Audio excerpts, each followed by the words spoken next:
दीडशे वर्षांपूर्वी कोंडीबा गायकवाड यांच्यापासून सुरू झालेला हा वंशविस्तार आहे. 5 भाऊ, त्यांच्या बायका, 5 जणांना मिळून 8 मुलं, त्यांच्या बायका, सगळ्यांची मिळून 16 मुलं, असं एकूण 47 जणांचं हे कुटुंब आहे. स्वयंपाकापासून कपडे खरेदीपर्यंत सगळे व्यवहार एकत्रित.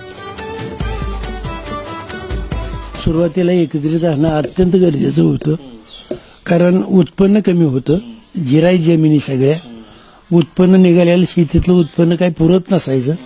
पण सगळ्यांनी थोडं थोडं इकडून तिकडून काही कमवून आणलं, काय केलं तर प्रपंच भागायचा. आता मी बी रिटायरमेंट आहे, आम्ही बी काहीतरी मदत करतो. लग्न कार्य म्हणलं तर आम्ही 5 जणांपैकीच जातो, यांना काय सवड भेटतच नाही. त्यांचं लय जवळचं आमच्याकडे लग्न म्हणा किंवा विधी कुठला असं दुःखाचा असेल तर. आमच्या ज्या फॅमिली स्त्री आहेत त्यांचा इतका एकोपा आहे की कल्पनेच्या बाहेर. कसं त्यांचाच विचार, तेच कामाचं नियोजन व्यवस्थित सगळं असतं नियोजन. त्यांचं अजिबात कधी तक्रार नाही. सगळ्या आमच्या स्त्रिया सगळ्या, आमच्या सोला, आमच्या मंडळी सगळ्या एकत्र जेवण करते दररोजच. तसं मग चांगलं आहे सगळं.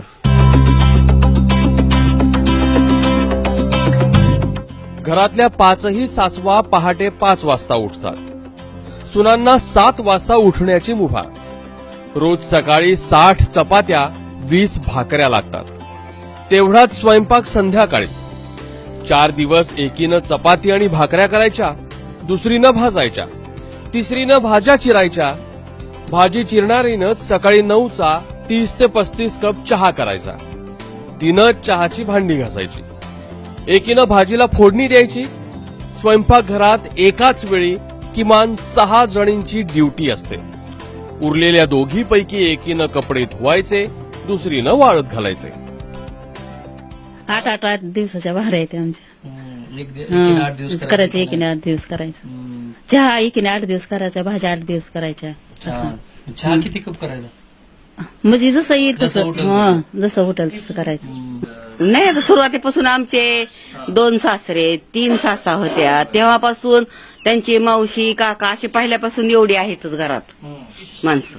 वाट तर कधीच नाही, पण ते कुठं माहेराला गेलं तरी आम्हाला करमत नाही.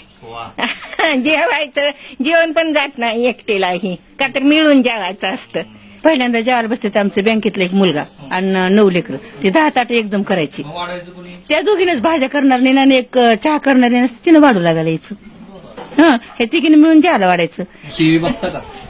बघतो, एखादी सिरियल जास्त आवडीची असेल ते जाणवीची होती तेवढीच पाहायचं.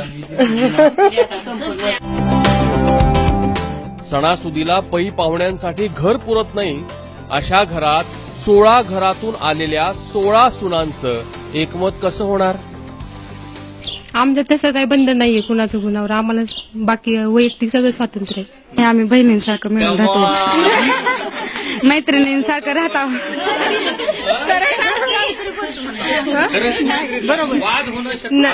आम्ही जास्त म्हणजे लक्ष देत नाही, असं झालं तरी विसरून जातो, परत बोलतो. सगळे मिळून कामं करतो, वाटून कामं, सगळे मिळून कामं, हसत आनंदात सगळे करतो कामं. जर कुणाचं दुखायलं तर राहू दे मी भांडी घासते, अगर चपात्या भाजायली तरी राहू दे मी भाजते चपात्या, तू आराम कर थोडा. अगर गोळ्या ते असल्या तर गोळ्या घे, खा, जेवण कर थोडं, असं एकमेकीला म्हणतो सगळे. कधी नाही की 8 दिवस बोललो नाही किंवा म्हणजे तिच्याबद्दल असा क्रोध किंवा असं निर्माण करतच नाही. असं लगेच मिळून जेवायचं, लगेच विसरायचं, लगेच होय गा अर्चना, होय गा अंजली, असं लगेच बोलतो आम्ही.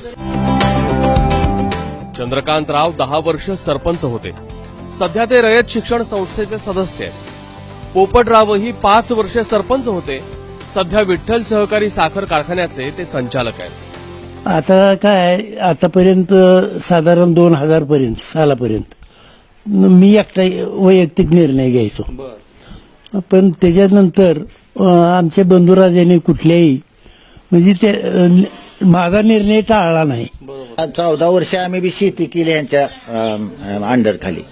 मी ज्यावेळेस नोकरीला नव्हतो 72ला शाळा सोडली बार्शीतनं, जे शेतीत शिरलो ते 86 पर्यंत. मग 86 नंतर इथं रयत सेवक मध्ये काम केलं, म्हणजे 26 वर्ष. वडिलोपार्जित 140 एकर शेती आहे. त्यापैकी 60 एकरावर ऊस, 4 एकर डाळिंब, 1 शेडनेट आहे, 3.5 कोटी लिटर क्षमतेचं शेततळ आहे. 3 ट्रॅक्टर, 3 4-चाक्या आणि 14 दुचाकी. रोज 20 शेतमजूर इथं कामाला असतात.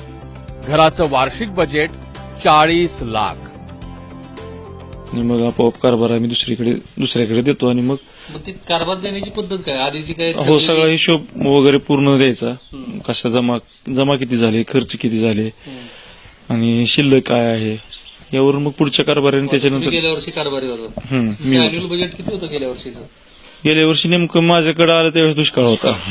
मला एकत्रित कुटुंबाचा एवढा फायदा झाला की जे बॉर्डरवर होतं, कारण मी बऱ्याच वेळा बॉर्डरवर पण सर्व्हिस केलेली. बॉर्डरवर सर्व्हिस म्हटलं की एकतर समोरचं दुश्मनाचं टेन्शन असते आणि त्याच्यामुळं मला एकत्र कुटुंबाचा फायदा हे झाला की मला घरची कसलीही, माझं एकत्र परिवार असल्यामुळं मला घरातील कसलीही चिंता नव्हती की माझं मुलाचं शिक्षणाचं या मला काय घरात काय वस्तू आणायच्या, काय आणायचं, असं मला काही आहे. आणि मी एकाग्रतेने माझं आपलं देश सेवेवर मी एकदम निश्चित होतो.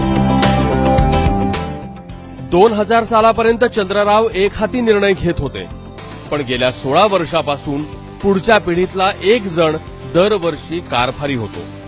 तो सांगेल ती पूर्व दिशा.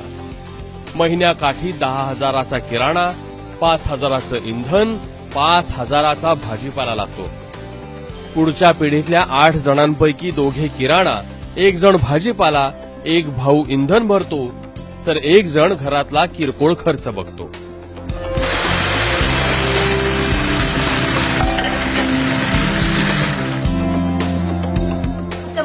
हरे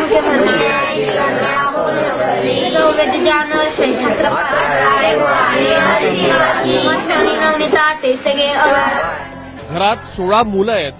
ती सकाळ संध्याकाळ एकत्र जेवतात. रोज संध्याकाळी 7 वाजता सगळं कुटुंब हरिपाठ पठण करतं. आधी छोट्यांची पंगत उठते, नंतर घराबाहेर जाणारी पुरुष मंडळी एका पाठोपाठ एक जेवायला बसतात. कार्यक्रम असेल तर सगळे एकत्रित, त्यानंतर सुना आणि शेवटी सासवा.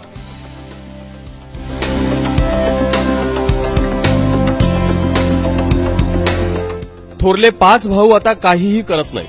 पुढच्या पिढीतले 8 पैकी 7 जण पदवीधर आहेत, पण एकही जण सुपारी सुद्धा खात नाही. हे या कुटुंबाचं वैशिष्ट्य आहे. बालमानसशास्त्र काय सांगतं? मुलाच्या चांगल्या वाढीसाठी मुलं ही एकत्र कुटुंबात राहिली पाहिजेत. शेअरिंग होतं. कॉर्पोरेट कल्चर काय सांगतं? तर तुम्हाला निर्णय क्षमता जर घ्यायची असेल तर तुमची मूलभूत ही वाढ ही अशा कुटुंबातनं झाली पाहिजे की जिथे एकत्रित कुटुंब व्यवस्था आहे. ती महाराष्ट्राची परंपरा होती. अर्थात लोकसंख्या वाढली, विभागणी झाली, शेतांची विभागणी झालेली आहे. त्यामुळे आत्ता हे वास्तव स्वीकारता येत नाही. परंतु जे काही आहे, जे काही आज महाराष्ट्रानं बघितलंय तोच तर आपला नॉस्टॅल्जिया आहे. तीच तर महाराष्ट्राची परंपरा होती. घ्या, फील घ्या आजच्या या आमच्या स्टोरीचा. कॅमेरामॅन काकासाहेब कांबळेसह मी राहुल कुलकर्णी, एबीपी माझा, रिधोरा, जिल्हा सोलापूर.